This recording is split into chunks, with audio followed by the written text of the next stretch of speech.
may be on a road that has no turns.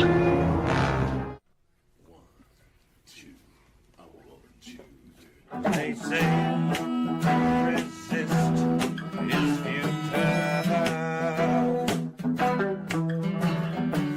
That individual is out of style. It's a simulation, not a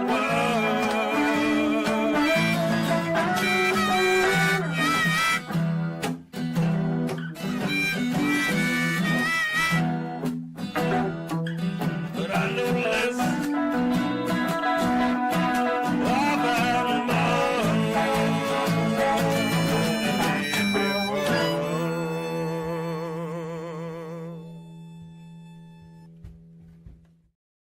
Hello and good evening. Star Trek The Next Generation, Season 2, Episode 13, Time Squared is over. And it has been since 1989, I believe. Yeah, we're still in 89. But we're just getting started here in this April of 2025 as we continue our mission to watch every episode of Star Trek The Next Generation and review it.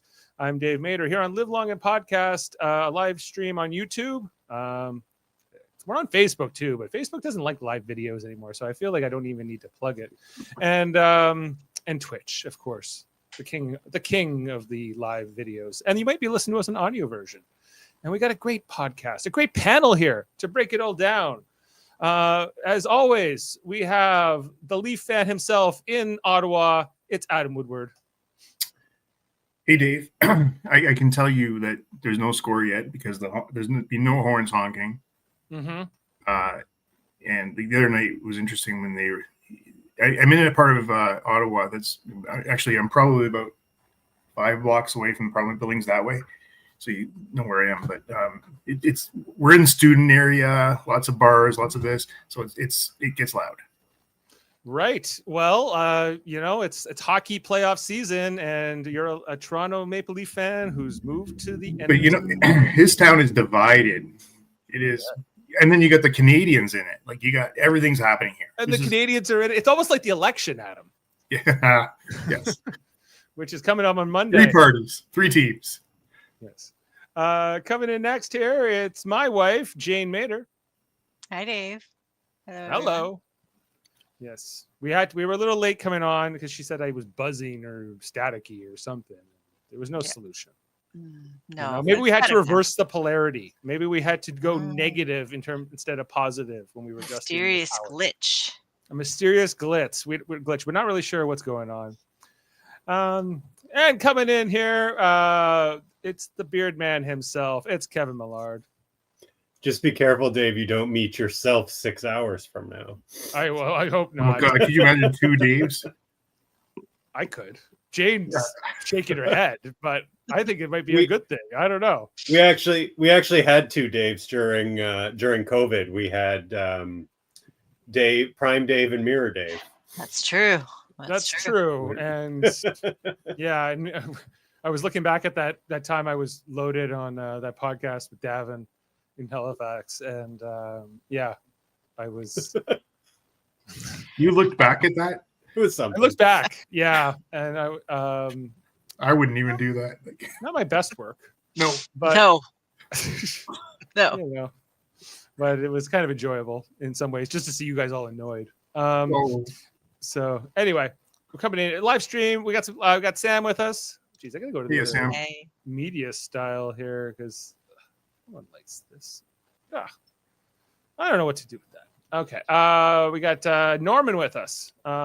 He says this is one of his favorite episodes of season 2, given that this episode would never work with William Shatner. Patrick Stewart's stellar acting makes the difference. Yes. So you could compare this to The Enemy Within from the original series. I hadn't quite put that together, but that does make a lot of sense. We got 2 captains. Yeah. Well, and Sam's making that comparison. You are in a time loop.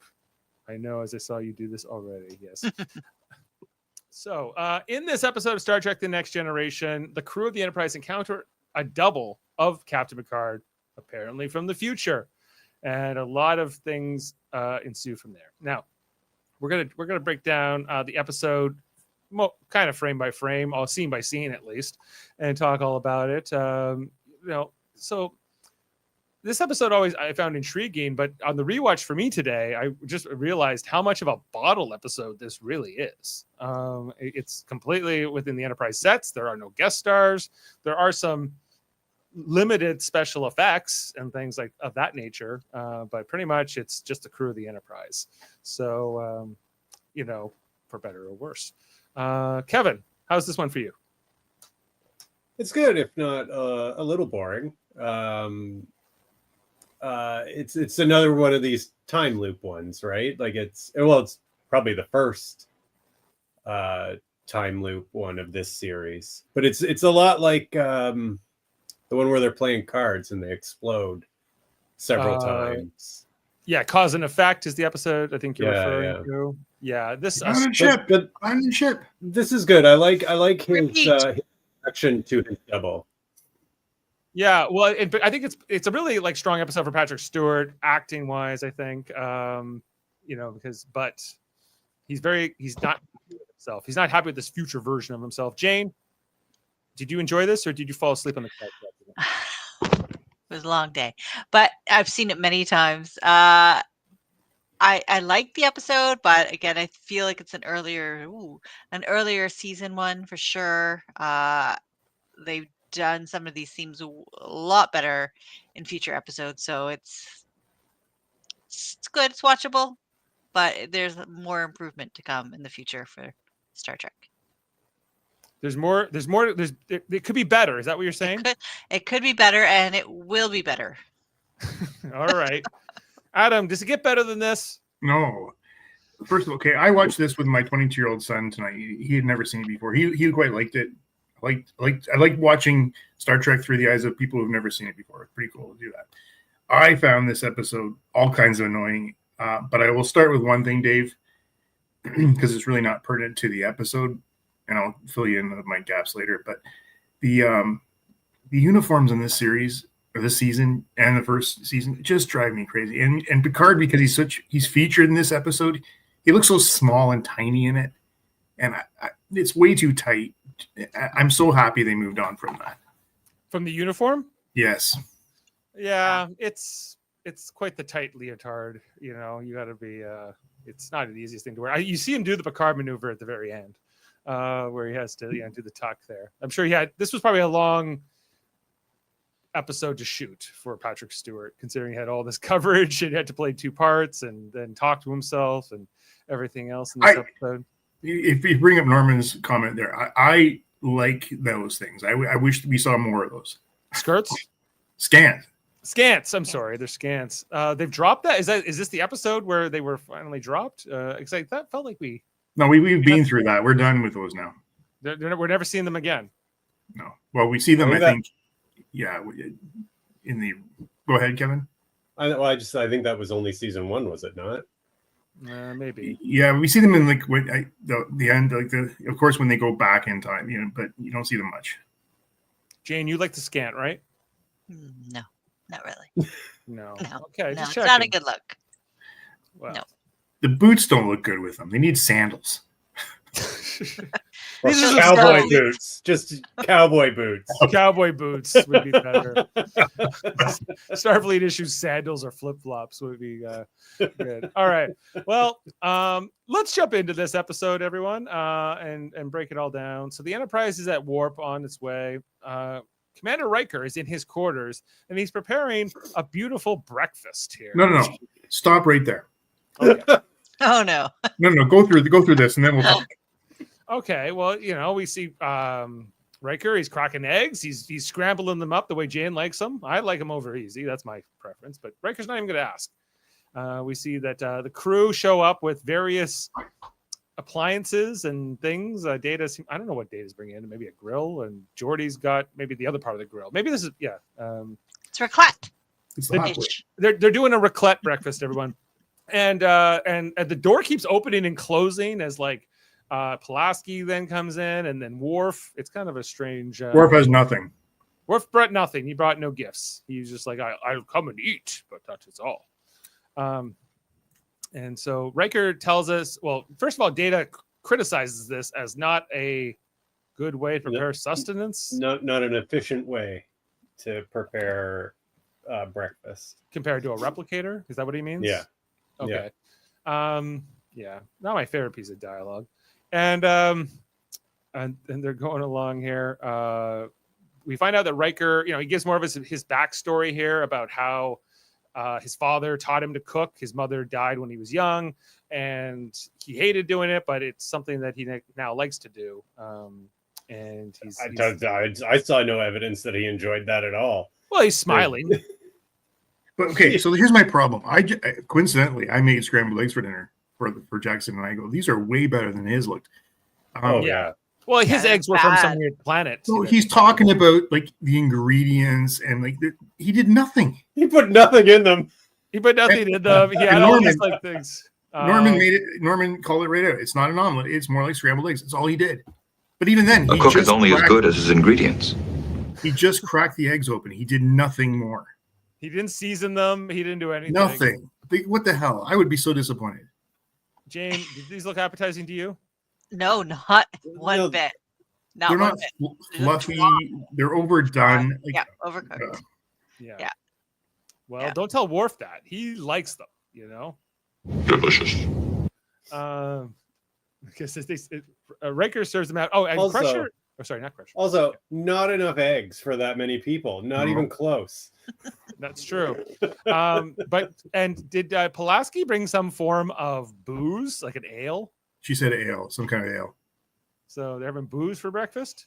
Drinking in the morning. Why In the not? morning. You can't drink all day if you don't start in the morning, as they say. So, I noticed some lefties in the room here. A couple left-handed. Worf among Worf. them.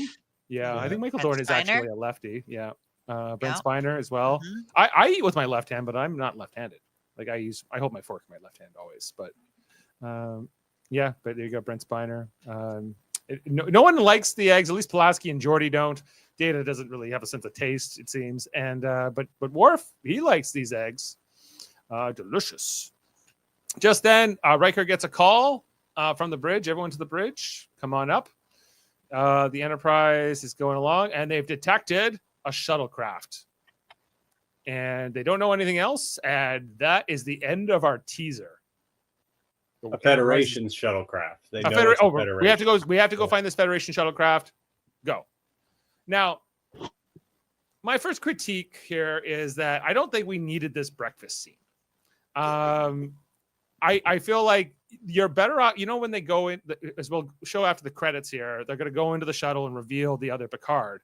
I feel like that's where you tease the episode. I think that's the end of the cold open. Well, you also don't talk about how great cooking is and use one ingredient. And then no one likes your food.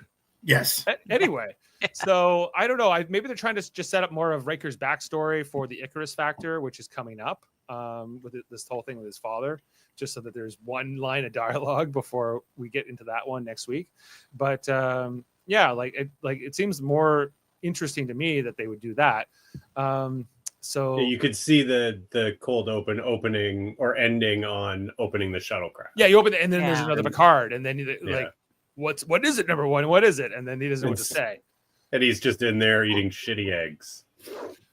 Yeah, and I just think it's a mistake the way they wrote this. But that's okay, I guess. So they find this shuttlecraft, and they don't bother to read the markings. Not at all. I can see what it is. Thank you Yeah. for saying that one, because that was my number 2. Right. Well, yeah, they're like, well, it's a Federation shuttlecraft out here without a mothership. What could this be about? Well, that's pretty weird, but we're not going to try to read anything that's on here. Or look at its transporter. Let's bring it into the shuttle bay. So, Or even look at it as soon as you come into the bay. Anyway. Have we been in the shuttle bay set before? Is this? I feel like maybe at least one scene, but I don't know. Maybe they felt like showing off this set in this episode. What do they have to do that they need 2 guys there all the time? There's 2 tractor beams to control. They got 1,000 people on this ship, Adam, and they got to give them stuff to do. Or they're gonna be bored. That's true. But man, like it's like the transporter chief. What do they do when there's nothing to transport? They do drills. You don't want to know.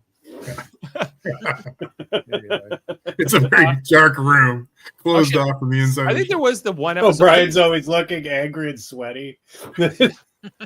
Well, we'll talk about O'Brien's place in this episode later on, but yeah, this was a little. I think they did go to the set once when they were doing Data lore. I feel like this is where Data was planning to, I don't know, conspire with the, or lore rather, was conspiring with the crystalline entity. But they bring the shuttle bay. We get to see some tractor beams happening here. Was Data's coordinating it? Now there's this guy who just works down here in the shuttle bay too. He doesn't have a pip or nothing. No, he's presumably enlisted. Yeah, so they bring down the shuttle bay. Now, of course, it has the Enterprise's registry on it, but those guys, that's above their pay grade. They don't do that.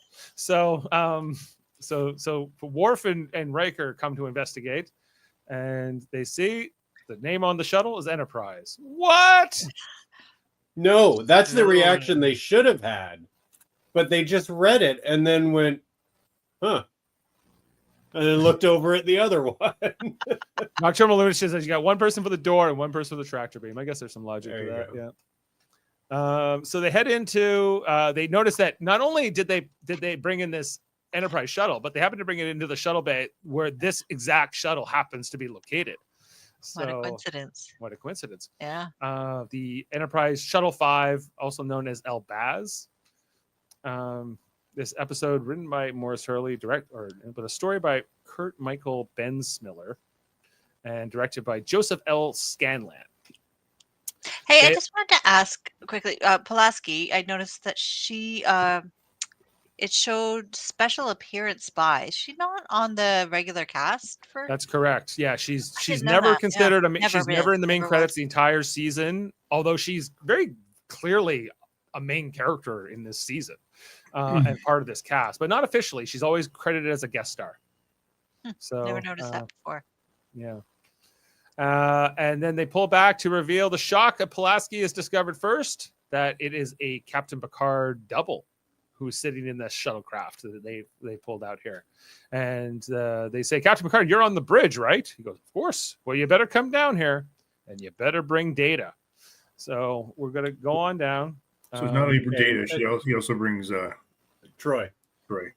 Yeah, Troy's brought, but I don't know who invited her. I'm going to get to some things with Troy in this episode that are confusing to me, but we're not there yet.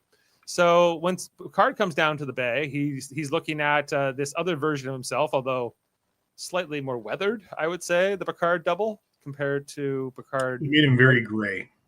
Looking a little gray, looking A little bit of contouring. Yeah, I'm not sure if his makeup's different here, but it seems a little different, noticeably different. Picard doesn't know what to do. He doesn't know what to think. What is this? What is he look? Is he looking upon an artificial life form, some kind of, I don't know, illusion? It could be anything. But he want him woken up, but Pulaski says not until I get him to sickbay. Like, we got to get him up to sickbay, and we got to try to figure this out. But Picard is very perturbed, I would say, right from the beginning of this whole affair. He's not too comfortable with any of this. So they kind of do some diagnosis here, and then they pull him out of the shuttle and pull him off here on this stretcher. And we see, Troy's here, and Troy's got that serious Troy look, as I like to put it, where Picard goes, "What's up?" And she goes, "Well, I don't know how to explain this, but that person is you. Like, he's totally, like, I can just tell. I don't know, like, how her powers work. I don't think the writers ever know how her powers work, but she can tell the emotions of individuals specifically. These are Picard emotions. These are Riker's emotions, etc. It would seem. And so Picard is very skeptical of the whole thing. He does not like it. Then he goes and turns his attention back to Riker and Data, who have noticed. I didn't get a shot of it, but I think they noticed the antimatter explosion residue. How can you notice that? I think Picard said that. That looks like antimatter. That looks like an antimatter explosion. It looks like just like some scuff marks to me. Yeah, but they know what they're looking for. They went to Starfleet Academy, so easy. And then they want Data to download the logs, but there's no power on the shuttle. The shuttle is completely powerless. Oh, they call down to Geordi. Geordi, get up here and help Data figure this out. Oh, sorry. Now I think I did get a shot. Oh, this is where it is. Yeah. Yeah, this is what. Would you know that this is an antimatter explosion residue, just out of range? Well, now that it's close up, yeah, for sure. Yeah, or it might look like some scuff marks. I agree with you, Jane. He wasn't even using a tricorder. That was just on site. That's why he's captain. That's why he's captain, first officer. Maybe Worf doesn't say anything really. So then Picard goes off here with Troy, and Data gets. Don't you think it would be kind of oddly disconcerting to the crew to have a Picard, being carted off the sick bay across all the hallways and turbo lifts? I'd say so. Yeah, I thought they would have beamed him directly there. Well, yeah, they could have, but yeah, there is the crew is disturbed. You see here after they break from the shuttle bay, Riker goes up to the bridge and he sits down in the chair here for a minute. He's kind of like, I don't like this feeling. This is a weird, uneasy feeling, and that kind of is carrying through many scenes. It's a lot of looks and glances from various crew members as the Enterprise gets back to warp onto their original course now that they've picked up the shuttle. And they're trying to figure out the power. And so this is where Geordi connects the power to the shuttle, and it blows up in their face. The polarity's all off. Looking too good there. So doesn't make any sense. They're still trying to figure that out. Now down in sick bay, Captain Picard, I don't know how I'm going to refer to these two. Doppelganger. The doppelganger Picard is on the biobed. Pulaski's treating him. He's still unconscious, and they try to wake him here. Oh, first we see that there's artificial restraints that are in place for his protection, but she doesn't know any of it. Like Pulaski doesn't know that he's going to be like sort of delirious or any of this stuff yet. Like no. So it seems like a weird precaution considering they don't know much yet. But they go with it. They know he's not Picard. He could be Dean. Like they don't know who he is. True. It's just something you don't see always set up, but they put him into it. So they try the hypo spray here, and it's meant to be a stimulant, but it has the exact opposite effect. His vitals go off down, and he comes to near death, and she brings him back. Little did she know that if she just killed him, this time loop would have been broken. So, Spoiler. She gives him the opposite of a stimulant. Maybe she gives him another sedative, and that seems to bring him back to where he was. So they continue to monitor his progress, but the mystery continues. We flip back to Data and Geordi in the shuttle bay, and with the use of the phase modulator, they're able to kind of get the power going, but it doesn't quite work the way they want it to. Eventually, I think it's Data here that kind of figures out, like, well, you tried turning it up positively by 2 points. Now let's try turning it down negatively. And voila, we have power. These amazing engineers, that took them way too long to figure out that if it goes off when you go positive, try negative. True. Yeah, it was an interesting choice. But Jane, are you with us? What's going on with Jane? Hello. There it is. Did you go into the void or something? I did. I heard some meowing in the background, and I had to make sure no one was locked in a closet or anything like that. Oh, I see. Mhm. Well, the mystery continues here with Picard and his doppelganger. I'm trying to remember all this dialogue. It's a lot of like just them looking at each other in this episode. Like there's not visually, I don't have a lot to go off of. They finally try to wake him, right? Yeah. And the first time they try to wake him, he's just he's confused. He doesn't know what's happening. There's all this thing. He's and Picard is like, tell me what's going on. Why did you leave the ship? Who are you? Tell me not. But doppelganger Picard is looking like very senile, perhaps very not with it. Good acting, just facial acting from Patrick Stewart and what he does physically in these scenes. It's very good. And then the other Picard, the main Picard, being so different than that, in the same scene. Troy following around. Pulaski stays with doppelganger Picard, who's very confused and doesn't understand anything. They go to a staff meeting where Geordi says, guess what? We were able to download the logs from the shuttlecraft. However, the quality is not the best, but it will get better. So they pull it up here. Felt like this was an unnecessary little ad. Yeah, it's a little blurry. Yeah. We find out that the shuttle is from, I guess, in 6 hours in the future is what they established here, that there's going to be like this vortex here where the shuttle goes. We see a Commander Riker who wasn't on the bridge, apparently, was there to see off Picard from the shuttle bay in this moment. Riker's confused by that too, which doesn't happen later on in this time loop. So I don't know if they're... No. I feel like the doppelganger Picard comes from the first version of the loop, like the first time. Like it's the genesis of it. So there's only been one loop. Is that what you're thinking? This is the only time it's a Picard meets another Picard is my theory here, because if Riker would have still been in that shuttle bay, if it was another way around. We see that from the shuttle's camera that once it leaves the Enterprise is then hit with this beam of light or energy that comes out. The Enterprise kind of gets thrown to the sides of this vortex and blown up it goes. And the Enterprise is lost with all hands.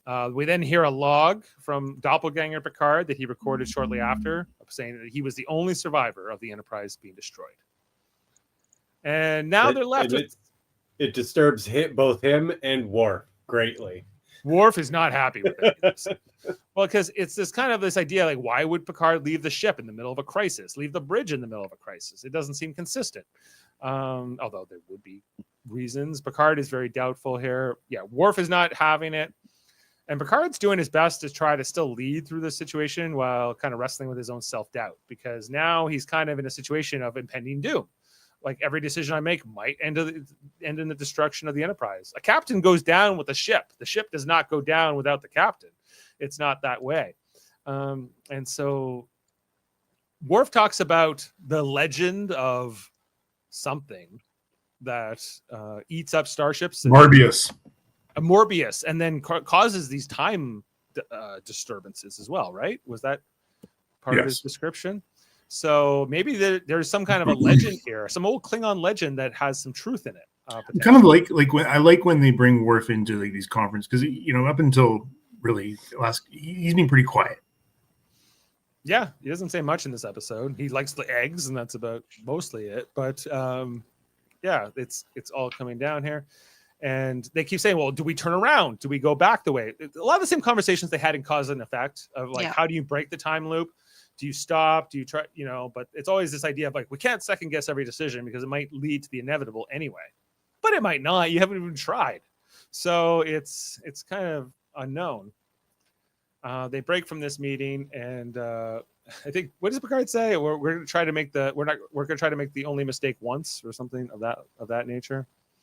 As they leave the conference room, you see this glance here between Worf and Riker as they're like, we're going to die in 3 hours unless we figure this out. So let's go back to work. Most of the crew, I don't know if they're completely aware of all this. They seem a little oblivious, but there's sort of this dread kind of permeating. Pulaski then calls Picard and Troy down to talk to Doppelganger Picard because allegedly, according to Pulaski, he's more coherent. But not. This was a false report here from Pulaski. I got to tell you, where they wake him up and she goes, well, is he aware of us? And he says, not. She goes, I don't think so. I don't think he understands anything. Then why did you call me? I think she called them down for this next conversation with Troy. Right. Like, her first instinct is to just relieve the captain of duty. Well, yeah, we know that even though Pulaski wasn't in the meeting, she was listening to it. She was like sort of on the conference call. But I've been monitoring, Captain. I've been monitoring, and I think, oh God, I hate her so much. Do you? And she's going along here. And Troy, sensing the emotions from the doppelganger, gets overwhelmed. He's feeling confusion and anger and guilt and all these things with the destruction of the Enterprise. And Picard, I think, is this where Picard grabs him and he says, I need to know what you did. Tell me. And Troy says, no, he's like across a great chasm. It's all blurred images and distant voices and things like that. Again, Troy's power is very. How does she know that? If she's How does just she know empath? when he's? Yeah. She doesn't know what the images he's interpreting, or she can understand. I think you could understand confusion as a general emotion or feeling. She Troy. I think she hold her powers are to suit the episode, guys. They suit they work at the speed of plot, as they say. Yes. Yeah, and so again, Pulaski calls. I can't read them. This is like the third time that Pulaski has called Picard to come meet Picard. And he doesn't ask Troy to come with him this time, but there's kind of this look here from Riker where Troy decides to go anyway. And he encounters him here. I don't know. I'm getting confused with the amount of times they had a meeting here between the two Picards, but this is the scene where he yells at him. Yeah. Sorry. It's hard without the dialogue in front of me. I wish I had subtitles. Yeah. The confused Picard. Well, that's what I thought too. I thought this conversation. I thought it was the same last scene, but I forgot that there's this whole scene where it ends and then he comes back, and it's the same kind of a thing. It doesn't really change. Yeah. It feels like it should be just one scene, but they technically break it up into two. And then we finally get the Pulaski versus Troy here, where Pulaski's ready to relieve Captain Picard of duty already, based on and Troy she's putting the feelers out anyway. Is there another senior officer that would be down for this? Yeah, well, I think it's a tough one because Pulaski is medical, but I guess also that would include psychiatric evaluations. Yeah. But this is also kind of crossing over into Troy's purview and her territory. So there's kind of a little bit of a weird power struggle here in terms of who has the authority to rule on the captain's mental state more thoroughly. Is it the chief medical officer or the chief? I would Chief imagine it's medical officer. Pulaski. I would imagine you're probably correct. Although I guess Troy, not having the authority, would still have a voice in the matter. Yeah, I don't think it's ever been established that Troy has the ability to relieve, like, the captain. She can relieve other crew members, I think. But only the chief medical officer actually could do this. You know who I else had confusion about her role? Captain Jellicoe. Captain Jellicoe. He's like, what do you do here? What do you do? Unclear. Put a uniform on. Put a uniform on. Yeah, so I don't know. This Pulaski versus Troy thing, I don't know. It's not my favorite part of the episode. It's kind of it doesn't go anywhere ultimately. Pulaski never tries to do this to relieve him, but Troy's but she does piss Troy off so much that she's now about to disobey orders. Picard said, "Stay with him." Oh yeah, you'll be the first one. That's true. Yeah, thank That's you for true. reminding me. Thank you for reminding me because I like right before Picard leaves, she goes, "Council, you stay because you're likely the first one that the doppelganger will be able to communicate with." And Troy immediately leaves out of this conversation with Pulaski. It's bizarre. Okay, then Picard goes down to Shuttle Bay 2 again. I like the way this is shot. It's kind of a weirdly wide shot from the back. You see the shadow of Picard staring there at the shuttle. He then I like the comes in. sign, stand clear of tractor beam. So was it? Stand clear of the tractor beam. You don't want to get sucked into space. I can tell you that much. And Picard kind of trying to deal with like this impending doom. What do I do? What decision am I going to make? That the doubt. This is this an unbreakable time loop or not? Is it impossible to change the future, or is it? So Picard is having those demons. He heads off out of the shuttle bay, and there's nothing spoken in that whole scene, but I think it's pretty good. Can we also just talk about the design of shuttlecrafts for a second? Sure. They look terrible. Yeah. Oh yeah. Yeah. Well, they're okay. No, Dave, they're not. They're exactly like the original series. They're not exactly. They're just so boxy and Actually, they're very 1980s. Well, the show was made in the 80s. It's a very, K car-ish kind of. K car. I don't know. It might be fun to. It's not meant to be like it's not a car. It's meant to be like flown in space, right? Space vehicle.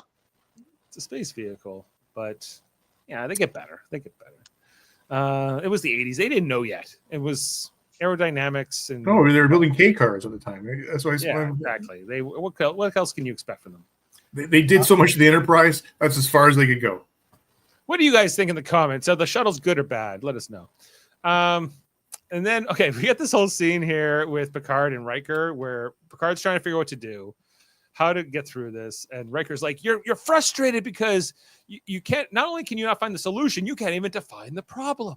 This is the best Riker counseling I've ever seen. This is one of the better Riker Picard conversations, I think, where Riker is counseling Picard more directly. He's doing his job.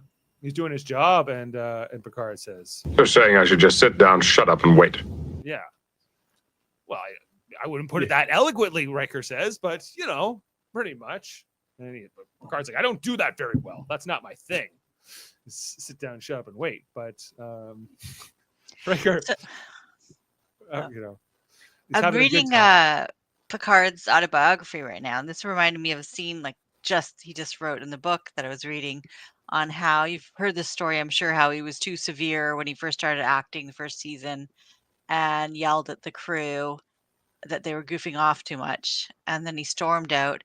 And then he said that Jonathan Frakes and Brent Spiner went to his trailer to kind of calm him down and talk to him and all that. But it seems like that kind of a conversation that Riker is like the adult here. He's the, more capable one, which isn't what you always see. Well, Pulaski's like halfway ready to relieve him of duty, and Riker's trying to I guess make him feel a little bit better about the situation and deal with it the best way he can, without getting sort of hung up on all that.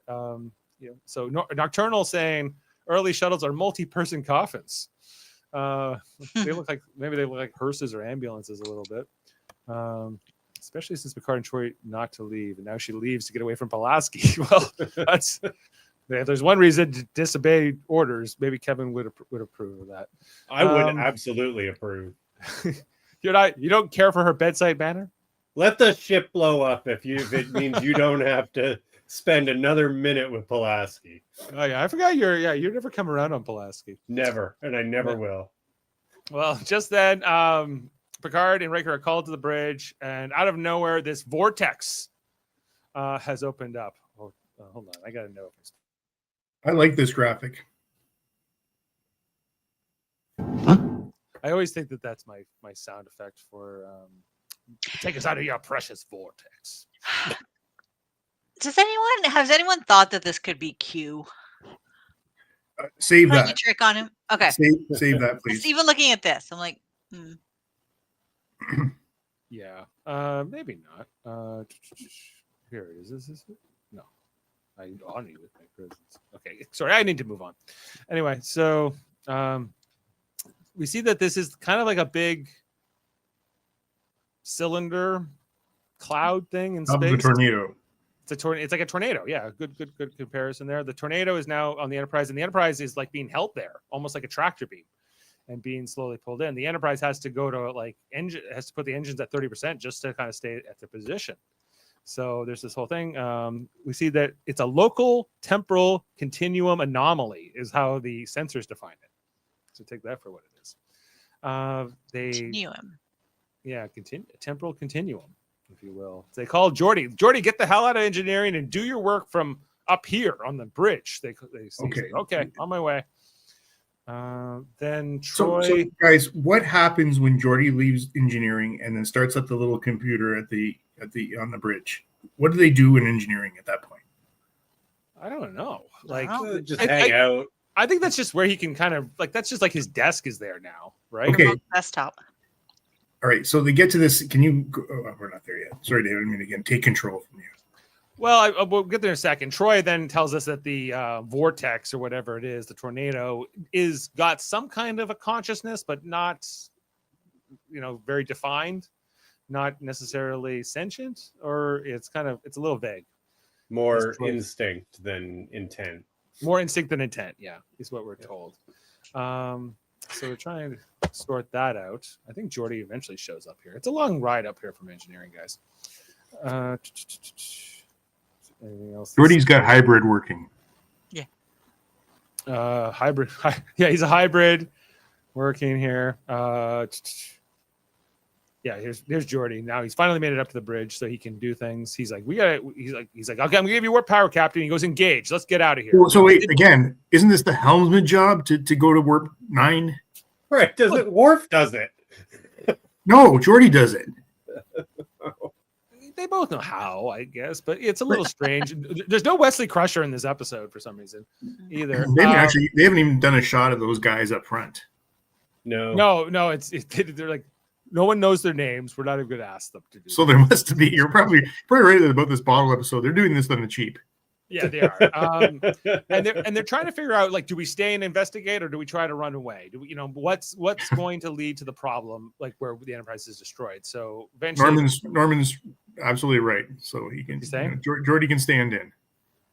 Jordy can stand in. So many comments. Well, Jordy used to be the helm. So yeah, true. He is true.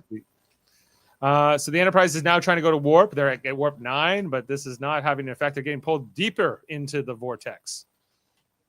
And Picard's not too happy with this decision. It's such a stupid position. He's got to stand at his station and then look around. Look and turn the other way.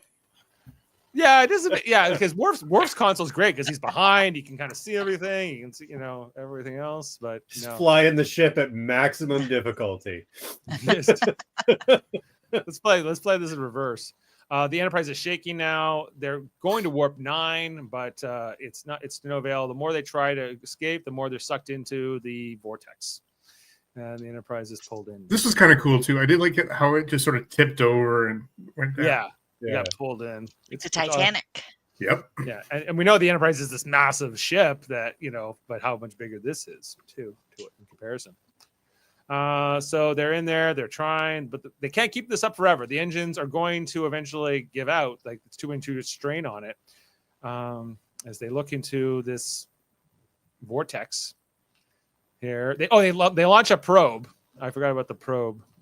If we ever want to break it, say Launch a Class 1 probe. well, the probe gets destroyed, and there she goes. And then just then, Picard gets attacked by an energy beam.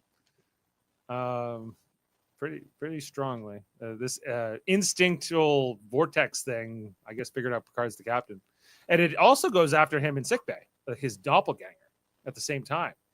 And Picard says that felt personal. What are we gonna do? That I think Troy is the one who gives this report of how the entity kind of is fixated on Picard specifically. It was kind of the ship at first, but now it's specifically Picard. Pulaski reports that the doppelganger got hit as well, and then Picard gets hit again by another beam thrown against the wall. He's having a rough day, Picard. And he's like, "Well, counselor, if I left the ship, would that the entity focus its attention on me, right?" And she goes, "Well, maybe." And so you can see that this is how the doppelganger Picard came to this realization: the entity wants me. If I leave the ship, then maybe the Enterprise can survive. This thing that they couldn't fathom comes up very simply here as an example. And Picard says, I'm going to figure out what I'm doing here. So he leaves Riker here. Now Riker kind of gives a glance to Troy, and Troy then goes on to the turbolift herself to kind of go after Picard and figure this out and see if she can counsel him. Now, here's my question. Picard left first, right? He got on that turbolift first. But when we then catch up with Picard here in sickbay, Troy is already present. What? Good catch. So did she take a faster turbolift? Yeah, must Sight have. to sight. She wasn't supposed to leave his side, so she's trying to get there ahead of him. Yeah, she had to get back. So she wasn't in back. trouble for leaving him. Did Picard stop somewhere on the way? Potentially. I don't know. It seems like a weird thing to do, but maybe he had to go pee. I don't know. And yeah, so coming out now, Doppelganger Picard is now able to talk. He can see people somewhat. He knows he's on the Enterprise, but he doesn't know who main Picard is. He can't recognize him. He looks around. He's still very disorientated, and he's very fixated. He's like, I have to get off the ship. I have to get off the Enterprise, no matter what. We have to go. So they order that they release the restraints, and Doppelganger Picard heads off. Pulaski at every turn resists every single order. She drives me absolutely crazy in every episode. I've got friends like that too, who just like, no, I'm not doing that. But so it goes. So then we get this whole Picard talking to Picard, walk and talk, because main Picard, the one who hasn't time traveled or not Doppelganger Picard, he tells Troy and Pulaski and everybody else, security, everybody else, to stand back. This is between Picards. Doppelganger Picard explains that he has to get off the Enterprise, that the entity is obsessed with him, that thinks of him as the brain of the ship, and that he has to get off, and that's the only choice. While main Picard just keeps trying to get answers throughout this whole conversation. And then he says, well, do you think that the entities were obsessed with me or obsessed with you, Doppelganger? And he goes, You're confusing me. You're confusing me. Shut up. I don't know what you're talking about. Remember, I told you I don't know who you are. And they say, he's Picard, Doppelganger Picard opens the shuttle bay. He gets ready to get back onto his old shuttle. And main Picard says, no, you can't do this. This is, this is not right. And Picard is now. He just keeps trying to get him to tell him what the other option was. What the other command option was. Yeah. Right. Eventually it's revealed that the other option is that just go through. Just instead of trying to get out of the vortex, just go through the vortex and come out the butthole of it. You instead of trying to get back out the mouth. And Picard says, that's it. We have to break this cycle. He goes, Captain Picard. And Picard goes, what? And he goes, you're dead. And he phasers him on kill. Yeah. Right there. Are we sure it was not they don't? I noticed that too. And I was like, I wonder if they'll say after it was on stun, but he was so stressed that it killed him. But no, they never say anything. They never say anything. Is this a murder? I think it might be. Yeah. Might be. Well, yeah. Can you kill yourself? Murder suicide all in one. Murder suicide, baby. I don't know. We might need a new law for this. The specific crime. But Picard, shut himself down. Talk about a trip. But the alternate Picard the Doppelganger Picard does not disappear right away or anything. He will disappear here in a minute. So Picard calls up the bridge and goes, okay, I'm coming. And he calls Pulaski. And for some reason, O'Brien shows up here with Pulaski for no specific reason. O'Brien doesn't even know why he's in the scene. He's just like, standing there. Why am I here? It's not clear. Dave, you said, I think last episode or the week before, he's just in every episode now. He's just in every episode in season 2. They I guess they made a deal with Colmini where we'll have you on retainer and we can pull you into any episode. And that's what they do. They pull him all the time. And so Pulaski just looks at O'Brien on this dead Doppelganger Picard, and she goes, nope. And he's like, O'Brien just has this look like, I don't know, this is a weird day at work. I got to tell you. Picard says, okay, back on the bridge. There's no reason to go to the transporter room, so they brought him there. Yeah. Picard says, okay, let's turn around and actually try to go through the vortex. Right through we'll go right out of the colon here and into it. And they go through. It's a little rough, I think, at first, but as they're doing that, we see O'Brien witnesses Doppelganger Picard disappear. The time loop is broken. And then the shuttle shortly after that. As the Enterprise then emerges at warp out of the vortex. Do you know what I think should have happened here? We should have had a 2-part episode. Okay. And now they should all be 6 hours behind and confused, just like Picard. Barely able to function.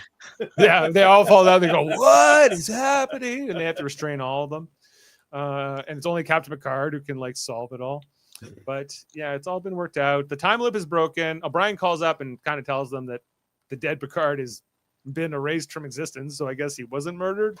And you know, he's like, it was a weird day. I gotta tell you, this is one of the weirder things I've had to do. Jordy says we're back on course. We're going along here, and Picard says, "Okay, cool. Well, I think I'm done for the day too." We have a little break here for our sort of final scene in the episode. Picard now contemplating everything that's happened. Riker comes to console him, and Picard says, "I don't know, man. Like, it's not fun meeting oneself, you know." And it was kind of a thing. I don't know. I don't know. I wasn't sure what Picard just seems shaken from the whole event, right? Yeah. Well, there's always this.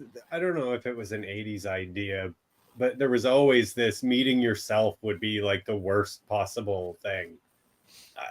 Maybe, I guess, but yeah, I don't know. Yeah, I didn't want everybody to meet oneself. I don't know. I think it was harder for Picard specifically than anybody else. Yeah, so Nocturnal asking, does O'Brien even know there's a duplicate, or does he think the captain is dead? That's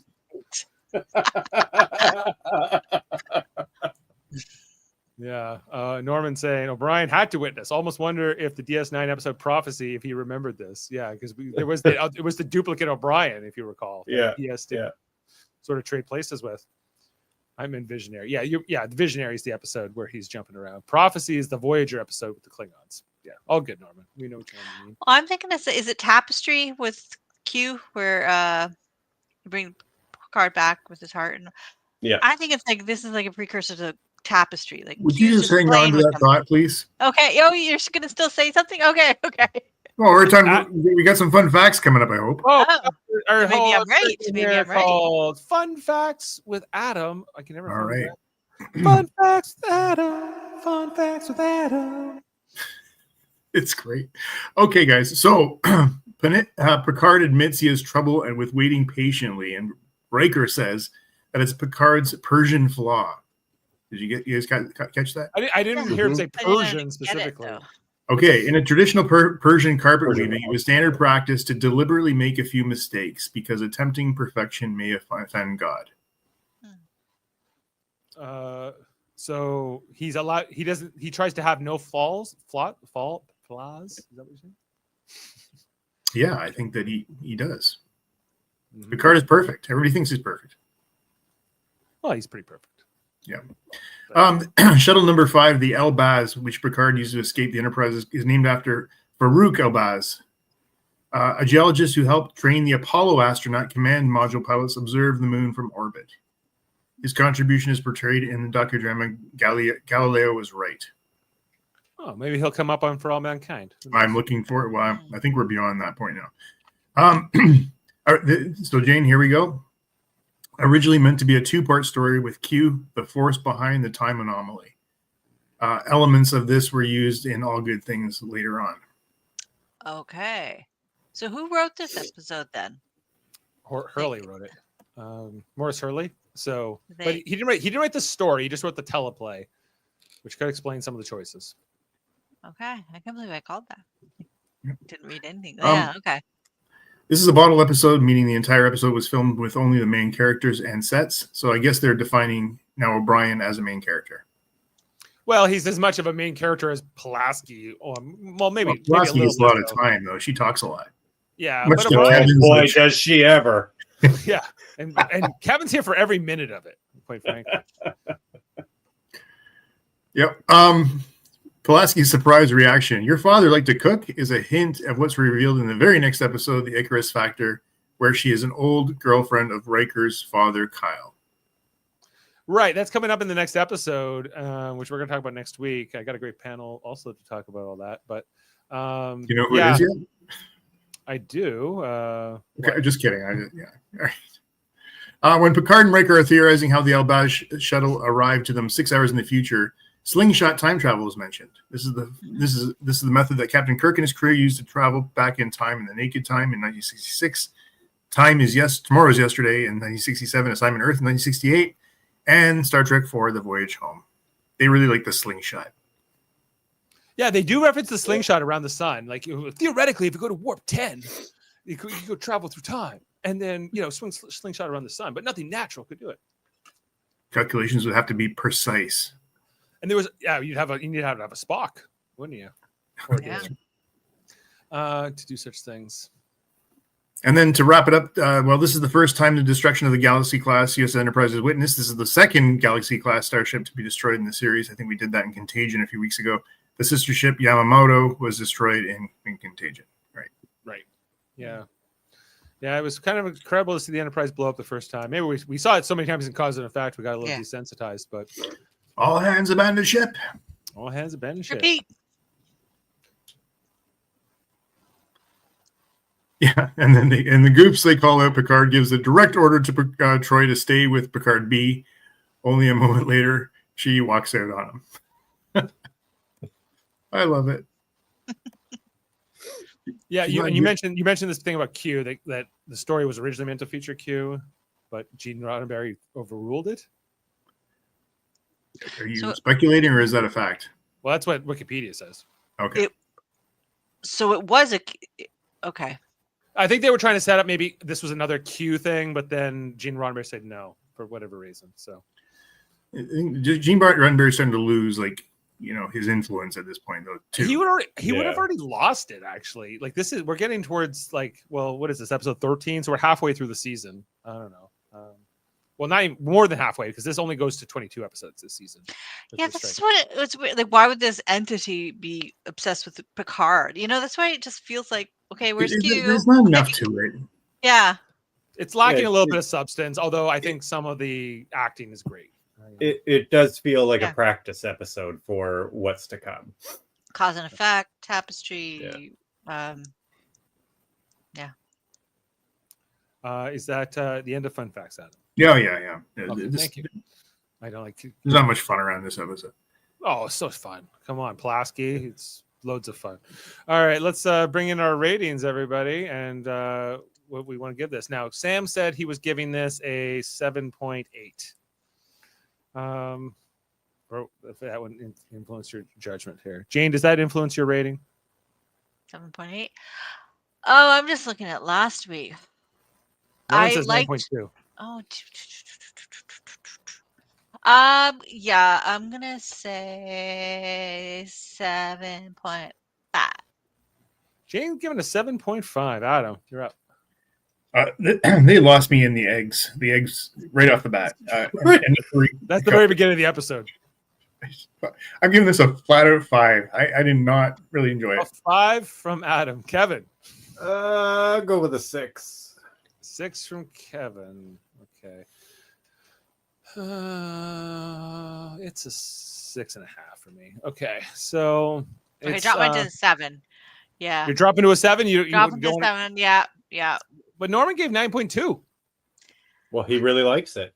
He really likes it. I like it. I do like it. I like it. But I don't know. On the rewatch, I was like, it's a lot of scenes talking. It's a lot. I don't know. It's lacking a little bit something. I like the mystery of it, but the episode really is incomplete.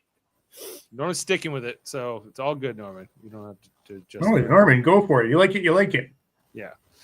So this episode 6.1 is our average tonight. So, not our worst episode of season 2, but not our best either. And now we're looking ahead to next episode.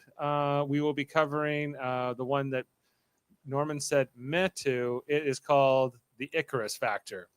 And we have except for myself, a women panel coming in for this one. We have Heather, Ashley, and Becky, Jaemeel's beau, coming in to talk about an episode about daddy issues. So it should be interesting. Yes, so that will be coming up in 1 week's time. Look out for that. We get some. So it's like this episode. Sorry, this season is now sort of a low point. This is the low point. Remember, it ends with Shades of Grey.